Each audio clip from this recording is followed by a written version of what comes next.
When I initially found out about this game, I was thinking it was going to be another furry titty-bait RPG that was going to die midway during development. But I was very wrong. ATLYSS is just a plain good game. It's fun, it's challenging, and most importantly, it got sold. I have noticed how there has been a large influx of indie games on Steam made by furries, and you know, when big corpos are too busy fucking everything up and every release ends up showing as a disappointment or mediocre at best, it almost makes me happy that independent furries are starting making their own games.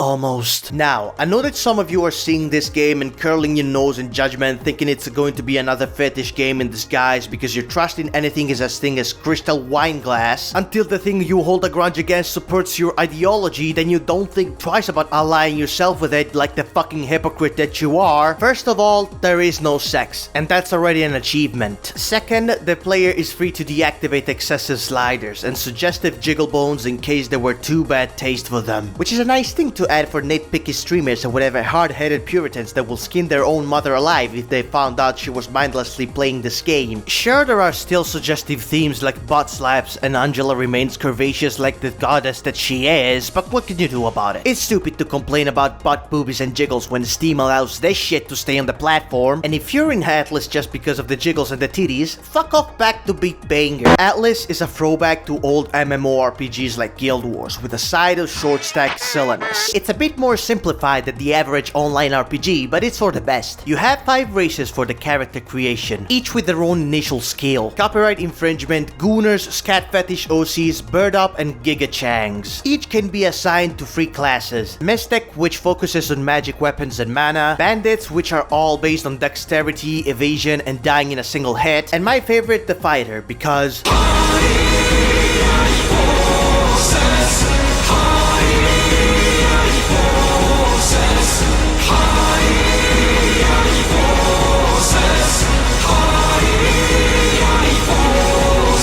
each of these classes have their own weapons and skill set that range from normal perks that you will find in every D&D clone to the more unusual stuff like bombs. If I had more experience with playing other classes, this will have been a longer video, but I'm afraid that the Fighter is just made for me. It might be the worst class out of the 3, with the Bandit being an unhittable DPS machine and the Mystic, well, being a wizard in any RPG ever made. And yes, I have made my rabbit Mystic Judy Hops. I know what you did, Kiss. But there is something so satisfying about pairing an entire avalanche of attacks, going into a rage, and then stomping everywhere like my character is going into an autistic meltdown. There are of course some issues, mainly being the fact that enemies are very fucking aggressive. They don't take turns, they don't have mercy, and that's not a bad thing in of itself. Until enemies will start alternating their attacks, resulting in you getting ping-ponged by 2 enemies, slowly draining your stamina bar without being able to respond. Sometimes the bigger enemies will all merge with themselves into one giant blob and you will not be able to tell who's attacking and who isn't. Or even better, some enemies are so blurred out by particle effects that the visual cue that warns you when an enemy is attacking is going to be impossible to tell. Let's not forget the severe lack of feedback. This game has its fair amount of satisfactory response to damage, like when an overkill attack turns your enemies into a puddle of gore and your screen shakes. It makes you feel powerful. But even if you hit them with a heavy weapon, all they're going to do is a little animation while still sliding towards you like they're magnetized to the gravitational pull of your fat rat ass. Either that or they just remain stun-locked in one place with no animation whatsoever. Like CVAT aptly describes, it feels like I'm rubbing a toothpick on my enemies trying to slowly scrape away the green part from their health bars like a scratch card rather than fighting them. I know this is supposed to be World of Warcraft and not Dynasty Warriors, but still, having enemies stumble backwards giving you breathing room will make it more enjoyable, and running a heavy melee weapons build will feel less shit than it is. But these are all nitpicks. As I am working on this video, ATLYSS is being tweaked and reworked, so maybe some of the issues I have disclosed are being worked on as I speak. And most of the issues I disclosed have been worked on indeed. Great job, Kiss! Not every day you see a developer that makes sure that his game is fully functional. If there is one thing I have to praise ATLYSS for, it's the atmosphere.